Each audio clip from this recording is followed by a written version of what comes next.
정부 3.0의 이해, 정부 3.0의 의미.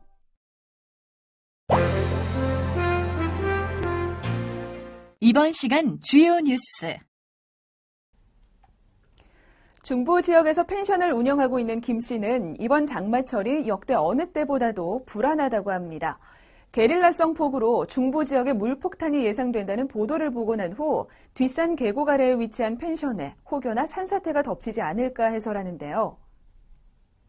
걱정되는 마음에 관할군청에 연락해보니 이미 급경사지 붕괴 위험 지역에 지표면 센서를 설치해서 이상 징후를 사전에 예측할 수 있다는 반가운 소리를 들었습니다.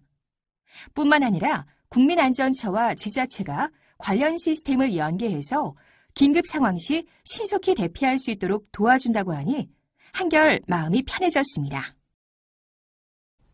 그리고 소방관 최 씨는 건물 화재 신고를 받고 출동하면서 태블릿 PC를 통해 건물 내부를 3차원으로 확인합니다.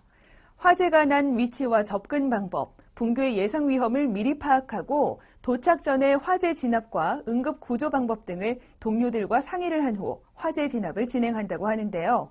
이렇게 건물 실내 공간 정보를 활용한 서비스를 적극 이용하면 소방관들의 안타까운 희생을 상당 부분 줄일 수 있다고 합니다.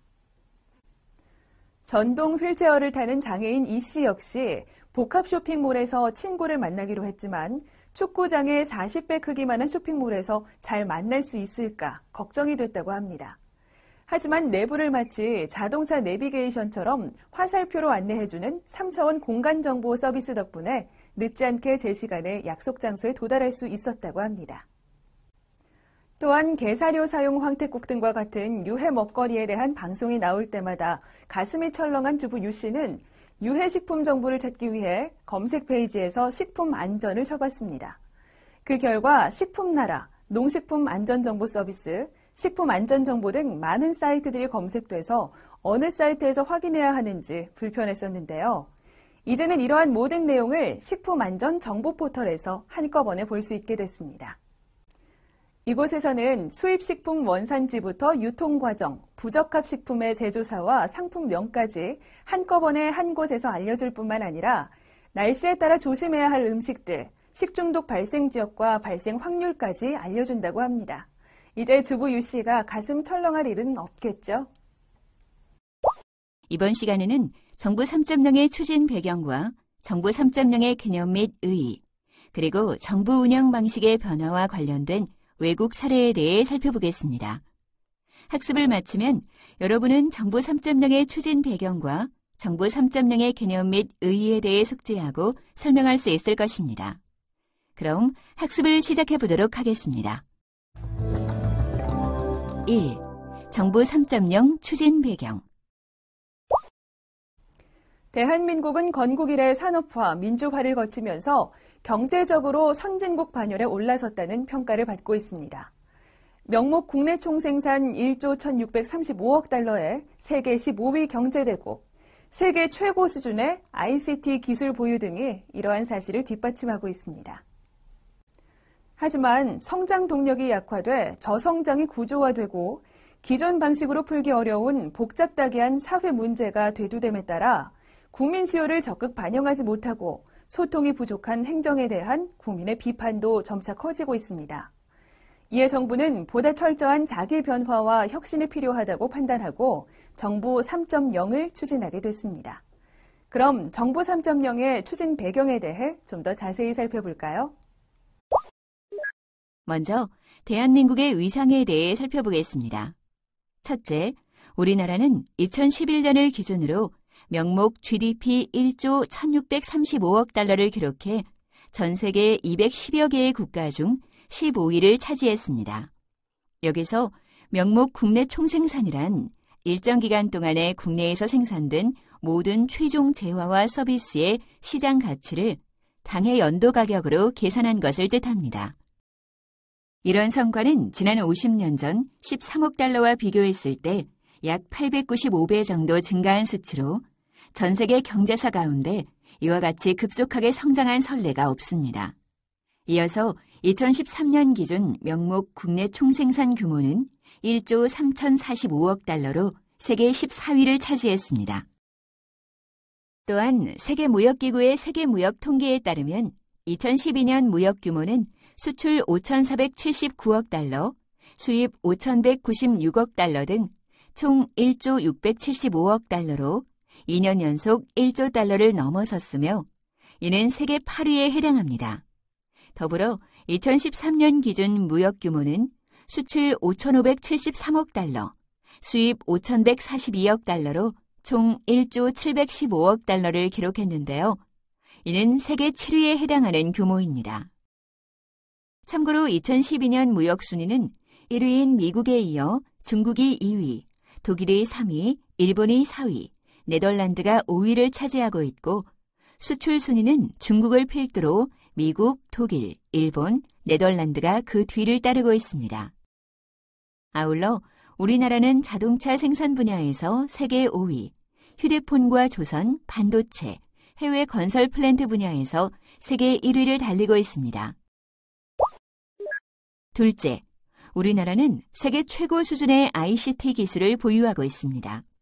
이에 대한 내용을 이해하기 위해 두 가지 발전 지수에 대해 알고 있어야 하는데요. 먼저 UN 전자정부 발전 지수는 UN 가입국인 세계 190여 개국에 대해 전자정부 지수를 3개의 하위 지수로 나눠 종합적으로 평가한 것으로 온라인 서비스 지수, 정보통신 인프라 지수, 인적자본 지수 등이 여기에 포함됩니다.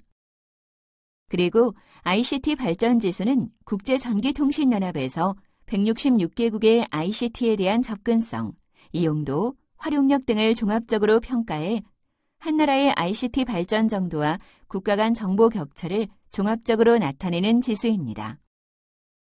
1980년대 중반 이후 한국은 산업화는 뒤졌지만 정보화에는 앞서야 한다는 사회적 공감대를 바탕으로 정보화를 본격 추진했습니다. 정보통신 인프라를 구축하고 사회 각 분야에서 정보화를 촉진했으며 ICT 산업을 육성하는 등 이제는 ICT 분야에서 세계가 주목하는 괄목할 만한 성장을 이루었습니다. 그 예를 살펴볼까요? 화면에 보시는 표는 UN 전자정부 발전지수에서 상위를 차지한 국가를 보여주고 있는데요. 우리나라는 2010년과 2012년 UN 전자정부 평가에서 2회 연속 1위를 차지했고 이어서 2014년의 UN 전자정부 평가에서도 1위를 차지함으로써 3회 연속 1위를 달성했습니다. 그리고 우리나라는 2011년 국제전기통신연합의 정보통신 발전지수에서도 1위를 차지했습니다. 이런 결과는 우리나라가 정보통신 인프라 보급과 온라인 서비스 활용 등에 있어 세계 최고의 수준에 있음을 보여주고 있습니다. 또한 우리나라는 경제력뿐 아니라 우수한 인적 역량과 문화적 토대도 보유하고 있다는 평가를 받고 있습니다. 그중 한 예로 OECD 가입국의 25에서 34세 청년층의 고등학교와 고등교육 이수율을 들 수 있습니다.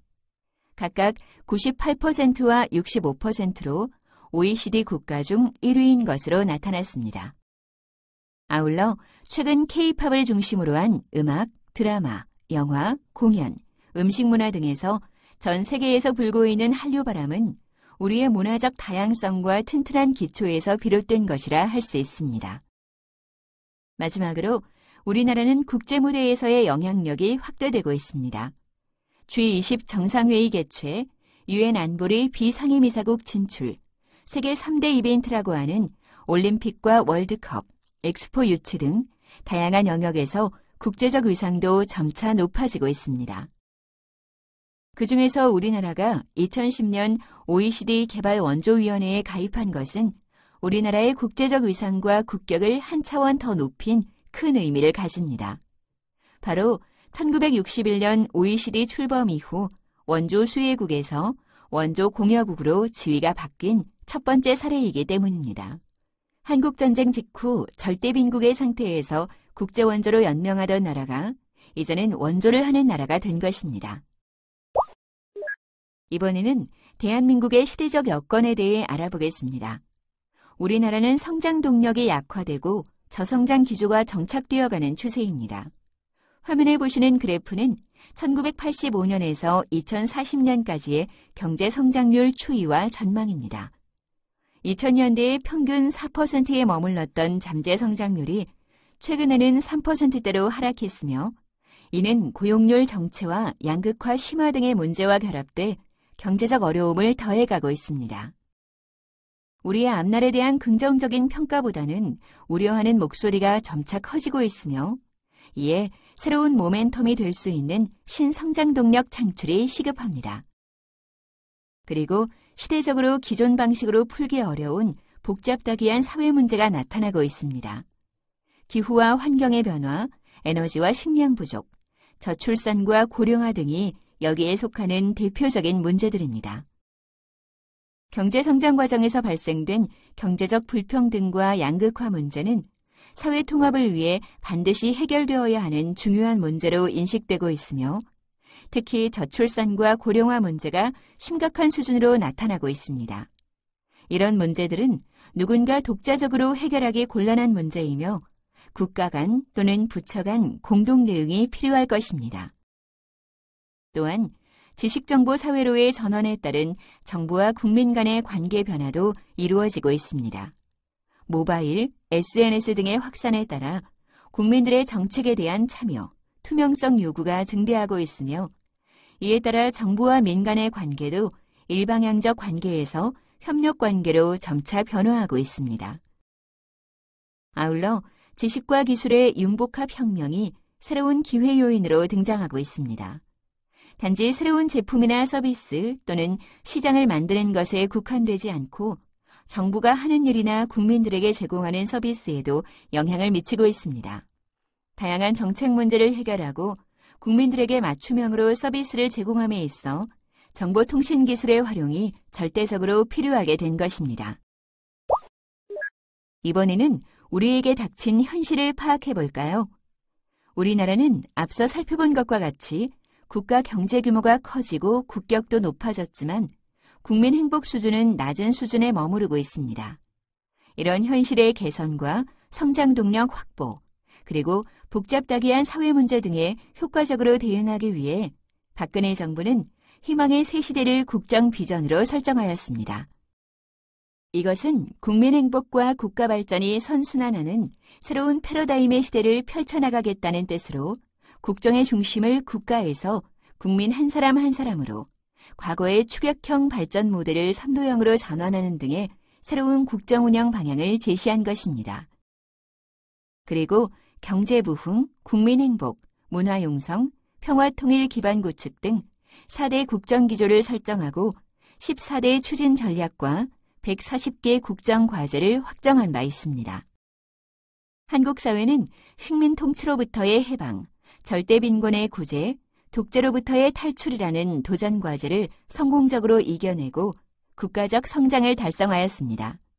그 결과 한강의 기적이라는 이름 아래 1960년대 초 1인당 국민 총생산 80달러의 최빈국에서 1995년 1만 달러로 도약했고 나아가 2014년에는 1인당 국민소득이 거의 3만 달러에 이르는 등 국가 경쟁력과 경제규모 측면에서 급속하게 성장했습니다.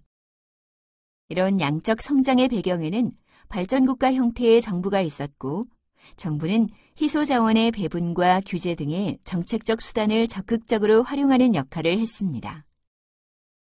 하지만 성장 중심의 정부 운영 체계에서 변화가 발생하고 있음에도 불구하고 아직 우리나라 정부는 행정환경 변화에 대응할 수 있는 미래 역량이 미흡해 그에 따른 많은 문제들을 안고 있습니다. 그중 대표적인 문제점으로 국민 수요를 적극 반영하지 못하는 행정, 취약한 정책 및 제도 역량, 그리고 낮은 정책 투명성 등을 들 수 있습니다. 그럼 각각의 내용을 구체적으로 살펴보도록 하겠습니다. 먼저 국민 수요를 적극 반영하지 못하는 행정입니다. 국가 운명을 좌우할 중대한 국정 현안이 산적해 있고 저출산 및 고령화, 양극화, 일자리, 에너지와 환경, 기술 융복합 등 기존 방식으로는 해결이 어려운 복잡다기한 사회 문제가 일상화되고 있는 시점에서 정부는 국민의 수요를 제대로 이해하고 이를 국민의 입장에서 충족시키려는 노력이 아직도 미흡한 실정입니다. 특히 행정, 공공기관의 지방 이전으로 인한 통합적 행정 역량의 분산은 시급하게 해결해야 할 과제입니다. 그리고 복지와 안전, 중소기업 지원 등의 정부 서비스는 증가했지만 서비스 간 중복지대와 사각지대로 인해 이를 제대로 국민에게 골고루 전달하지 못하는 실정이어서 국민의 만족도가 매우 낮은 것으로 조사되고 있습니다.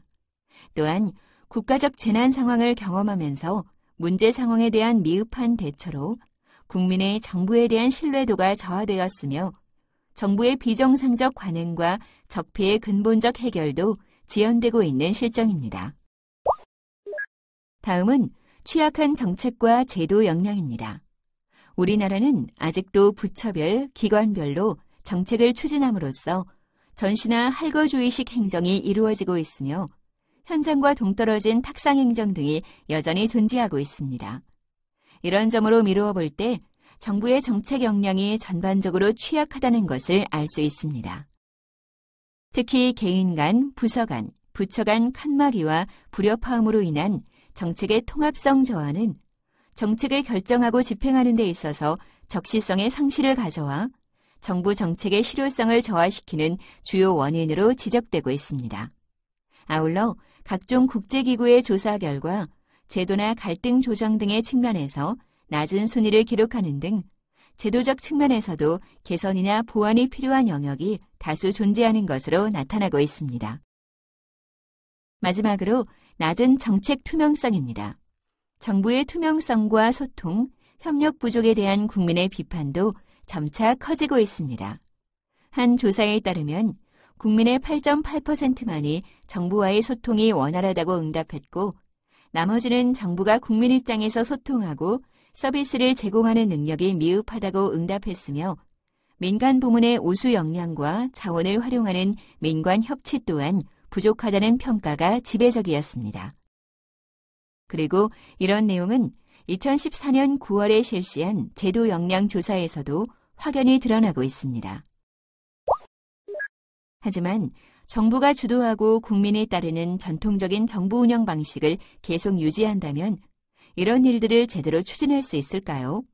정부 주도의 일방적인 정부 운영 방식에서는 소통이 부족하기 때문에 국민의 정부에 대한 신뢰가 싹트기 어렵습니다.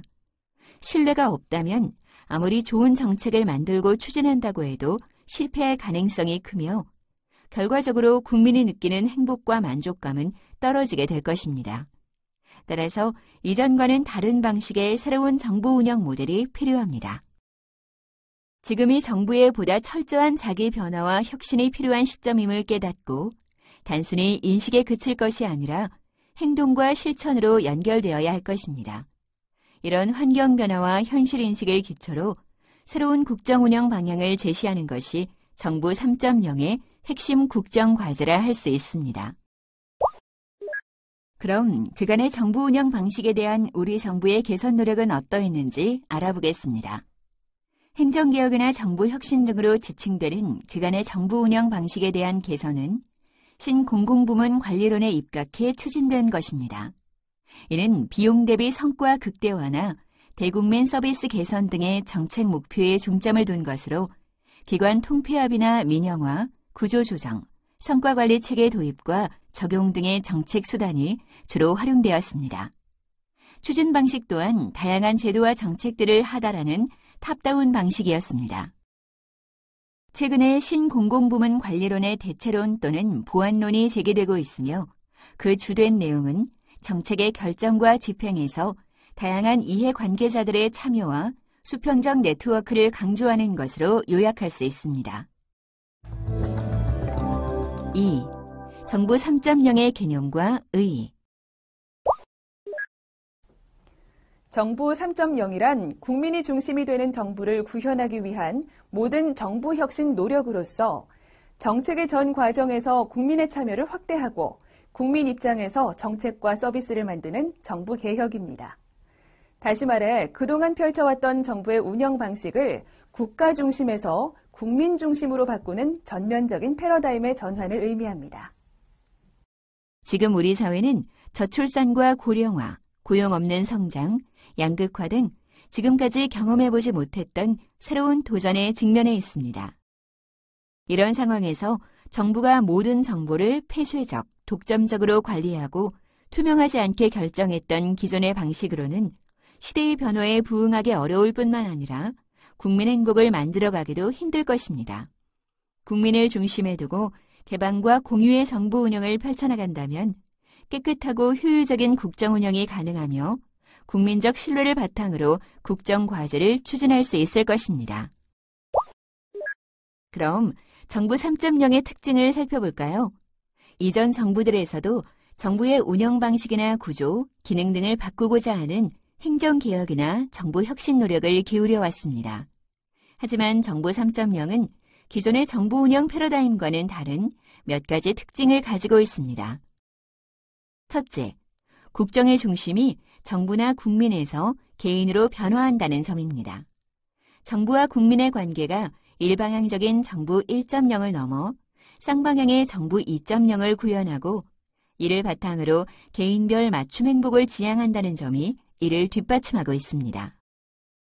둘째, 단순히 정부 운영의 변화에만 머무르지 않고 창조 경제와 연결된다는 점입니다. 왜냐하면 창의적 아이디어, 상상력과 과학기술, 정보통신기술이 결합된 창의적 자산이 활발해져 창업이나 기존 산업과 융합하고 이를 통해 새로운 시장과 산업을 생겨나게 함으로써 양질의 많은 일자리를 창출하는 새로운 성장 전략이 창조 경제이기 때문입니다. 셋째, 정부 3.0은 개방형 행정개혁 프로젝트에 해당합니다. 정부 3.0의 핵심 목표는 국민과 정부, 부처와 부처, 민과 관 사이의 벽을 허무는 데 있는 만큼 국민의 접근을 제한했던 공공정보를 민간에 널리 개방하고 국민은 이 정보를 자유롭게 활용해 신성장 동력 창출에 참여하게 됩니다. 아울러 각 부처가 칸막이를 거두고 국민 개개인에게 맞춤형 서비스를 제공함으로써 늘어난 소통의 결과물은 국정에 적극적으로 반영합니다. 마지막으로 정부 3.0은 정보통신기술을 핵심 가능인자로 내재화합니다. 정보통신기술이 사회 각 부분에 확산 적용되면서 우리 일상생활과도 매우 밀접한 관계를 맺게 되었습니다. 아울러 사회적 문제 해결이나 국민들에게 맞춤형 서비스를 제공하는 데 있어서도 그 중요성이 점차 커지고 있습니다. 따라서 정부 3.0은 중점 추진 과제의 효과적 실행을 지원하는 가능인자로서 정보통신기술의 활용을 적극 담고 있습니다. 그럼 국정비전과 정부 3.0과의 관계를 살펴보겠습니다. 앞서 언급한 것처럼 박근혜 정부는 희망의 새 시대를 국정비전으로 설정하고 이를 위해 경제부흥, 국민행복, 문화융성, 평화통일 기반 구축 등 4대 국정기조와 14대 추진전략, 140개 국정과제를 제시하고 확정했습니다. 국정비전과 국정과제는 국민적 신뢰를 바탕으로 하지 않는다면 국정과제 추진에 대한 동력을 확보할 수 없습니다. 다시 말해 국정과제의 추진 기반에 해당하는 것이 신뢰받는 정부이며 정부 3.0은 이런 국정과제의 추진 기반인 신뢰받는 정부의 핵심 추진 과제인 것입니다. 정부 3.0의 추진 방향과 내용을 지속적으로 강조하는 이유는 바로 이런 중요성 때문입니다. 3. 정부 운영 방식의 변화와 관련된 외국 사례. 외국에서도 정부 운영 방식의 변화와 관련된 사례가 많이 있습니다. 그중에서 미국의 오바마 행정부가 추진해온 정책과 호주의 열린 정부 선언에 대해 살펴보도록 하겠습니다. 먼저 미국의 사례부터 볼까요? 오바마 행정부는 전례에 없던 수준의 정부 개방성을 창출할 것임을 천명하고 이를 위해 투명성, 참여, 협력이라는 세 가지 기본 원칙을 중심으로 관련 정책을 추진하고 있습니다. 여기서의 투명성은 책임성을 향상시키고 정부가 하는 일에 대한 정보를 국민들에게 제공하는 것을 의미하는데요. 이를 위해 미국 정부는 법령과 정책에 관련된 정보를 국민들이 손쉽게 검색, 활용하고 신속하게 전달할 수 있도록 적절한 수단을 강구하고 있습니다. 그리고 참여는 정부의 의사결정의 질을 높여줄 뿐 아니라 정부로 하여금 민간 부문에서 널리 퍼져 있는 지식에 접근할 수 있는 기회를 제공하는 수단으로 인식됩니다. 따라서 정부 기관들은 일반 국민이 정부 활동에 참여할 수 있는 기회를 확대할 수 있는 다양한 제도와 절차를 마련하는 데 적극 노력하고 있습니다. 또한 협력은 국민들을 정부 활동에 적극적으로 개입시키는 것을 의미합니다. 정부 기관들은 모든 수준의 정부 기관과는 물론 민간의 비영리 조직이나 비즈니스, 개인들과 협조할 수 있는 혁신적인 수단, 방법, 그리고 시스템의 활용을 적극 모색하고 있습니다. 이번에는 호주의 사례를 보겠습니다. 호주는 2009년 12월 22일 15인의 전문가로 구성된 태스크포스가 Engagement, Getting on with Government 2.0이란 보고서를 발간하면서 열린 정보를 지향하는 정부개혁 논의가 시작됩니다. 이 보고서에서 웹 2.0이라는 환경 변화에 대응하기 위한 온라인 참여의 촉진, 공공정보를 국가적 자산으로 활용, 열린 정부의 실현이라는 추진 전략을 제시했습니다. 이후 2010년에는 정부개혁자문위원회에서 호주의 정부개혁을 위한 청사진을 제시합니다. 여기에는 더 나은 공공서비스의 제공, 더 열린 정부의 창조, 정책 역량의 강화, 전략적 리더십의 활성화, 개혁 추진을 위한 전담기관으로 공공서비스위원회의 창설, 공무원 고용 조건의 개선, 공무원 역량 강화, 정부기관 역량 제고, 정부기관 효율성 제고라는 9가지의 추진 전략과 28개의 추진 전략별 세부 과제 등이 포함되었습니다. 이어서 열린 정부 선언을 계기로 민주주의의 발전을 위해 공공정보에 대한 원활한 접근과 창조적인 기술의 이용, 그리고 참여의 문화에 기반한 열린 정보를 구현할 것을 천명했습니다. 그리고 시민과의 공동 협력을 위해 온라인 참여의 장애 요인을 해소하고 소셜 네트워킹의 착수와 크라우드 소싱 등을 추진하며 공무원들의 온라인 참여도 지원하고 있습니다. 현장 속으로 업무 적용 가이드. 업무 현장에서 이루어지는 사례를 통해 학습한 내용이 어떻게 적용될 수 있는지 확인해 볼까요? 김대리, 혹시 엠보팅이 뭔지 알아? 아, 그거? 서울시가 시민들의 의견을 실시간 투표 방식으로 빠르게 수렴하기 위해 개발한 스마트폰 앱이야. 모바일과 투표의 합성어지. 그래?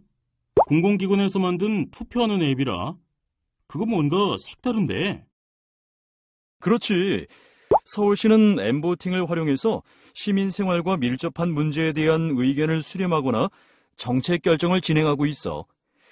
지하철 개선 사업이 좋은 예인데 신형차를 도입하면서 객실 의자의 폭을 현행대로 유지할 건지 환승 연결음은 무엇으로 할지 등에 대한 의견을 엠보팅을 통해 물어보고 반영했지. 우와, 그냥 단순하게 정보만을 제공하는 앱은 아니구나. 맞아. 그리고 일방적으로 서울시가 시민에게 물어보는 것이 아니라 시민도 서울시정이나 시민생활과 관련된 투표 안건을 다른 시민에게 물어볼 수 있어. 시민도 콘텐츠를 생산하는 플랫폼 구조를 가지고 있다는 거네. 박 대리도 엠보팅에 한번 접속해봐. 지금도 많은 안건이 투표로 진행되고 있을걸? 그거 좋은 생각이다. 이렇게 서울시는 엠보팅이라는 앱을 통해 시민과 적극 소통하고 있는데요.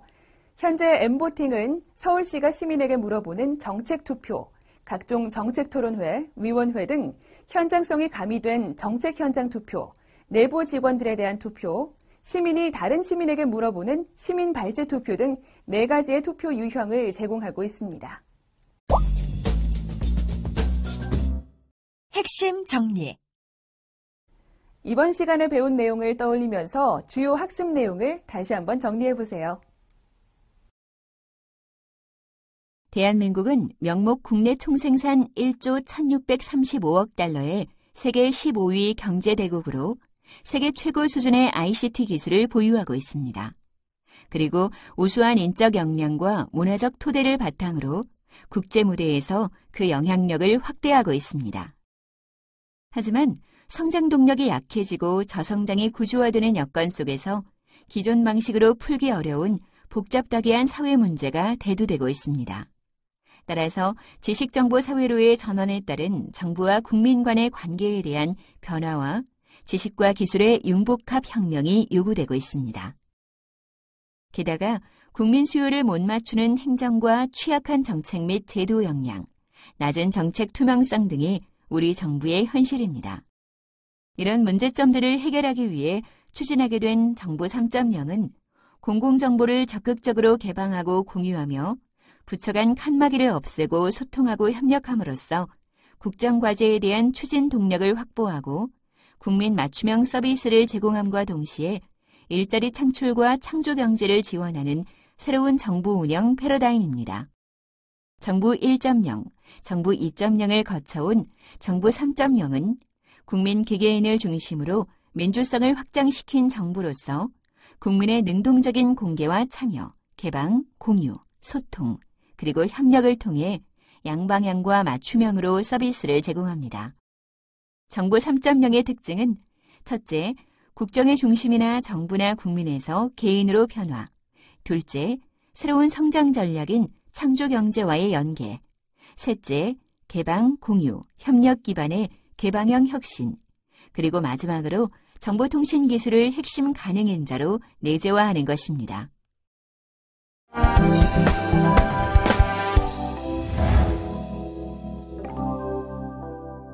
지금까지 정부 3.0의 의미에 대해 학습하였습니다. 여러분, 수고하셨습니다.